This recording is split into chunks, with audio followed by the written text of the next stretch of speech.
3 semaines, puis 4 mois, l'état d'urgence apporte ses fruits, disent les citoyens rencontrés à travers la ville d'Abéché.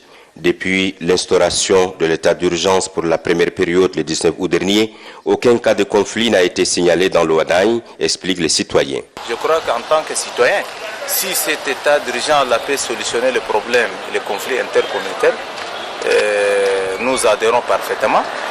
Il faut que cet état d'urgence puisse être mieux maîtrisé et renforcer même le pouvoir de l'autorité administrative au niveau local pour un peu trouver des solutions. L'État a prolongé la durée de l'état d'urgence pour le bien de la population et surtout pour le bien de la population de l'Est. Donc, en ce qui me concerne, je crois que si l'État a prolongé l'état d'urgence, je suis parfaitement d'accord parce que cela permet de sécuriser les provinces. La prolongation ne pourra être que la bienvenue. Et nous avons eu à constater qu'avec cette prolongation, le but sera atteint. Et il faut que vraiment on arrive à asseoir vraiment cette paix. Nous, en tant que citoyens lambda, nous apprécions vraiment cette prolongation. J'apprécie l'état d'urgence. Ça, c'est une bonne chose pour la sécurité de ces 3 régions. Et vraiment, c'est une bonne chose si l'état d'urgence nous amène plus que ça la sécurité. Donc, le gouvernement doit ajouter même, nous sommes parfaitement d'accord.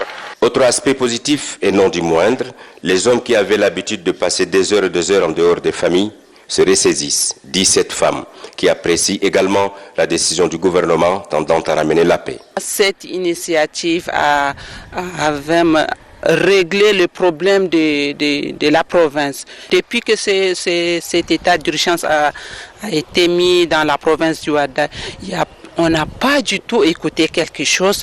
Du côté de la politique, le secrétaire provincial du MPS du Ouadaï, Abbas Abdelkerim Badour, parle de décision idoine pour mettre fin au conflit intercommunautaire. Nous, en tant qu'hommes politiques de la région, approuvons cette décision qui a commencé déjà à amener quand même ses fruits. Le calme est certes revenu, mais ce n'est pas suffisant. Il faut que le désarmement des civils continue pour éradiquer totalement ces mal. Et nous remercions M. le Président de la République qui est venu personnellement sur le terrain et il a pris cette décision. Le gouvernement est appuyé aussi dans la lutte contre les conflits intercommunautaires par les religieux.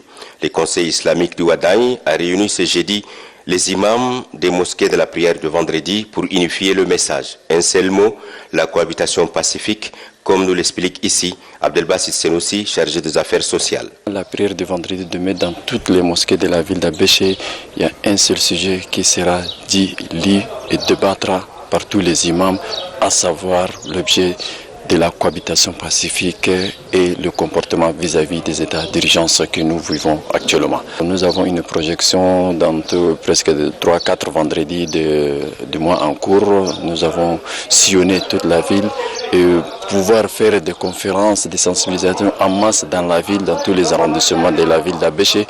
Et après cela, peut-être nous allons nous organiser de sillonner tout le département ou voire même toute la province du Ouadaï pour une meilleure sensibilisation et pour une cohabitation pacifique meilleure. L'état d'urgence ne perturbe pas le quotidien des citoyens qui vaquent normalement à leurs occupations. Même si la circulation s'arrête à partir de 22 h, le repos y est. Et le jour suivant, chacun reprend ses activités en pleine forme.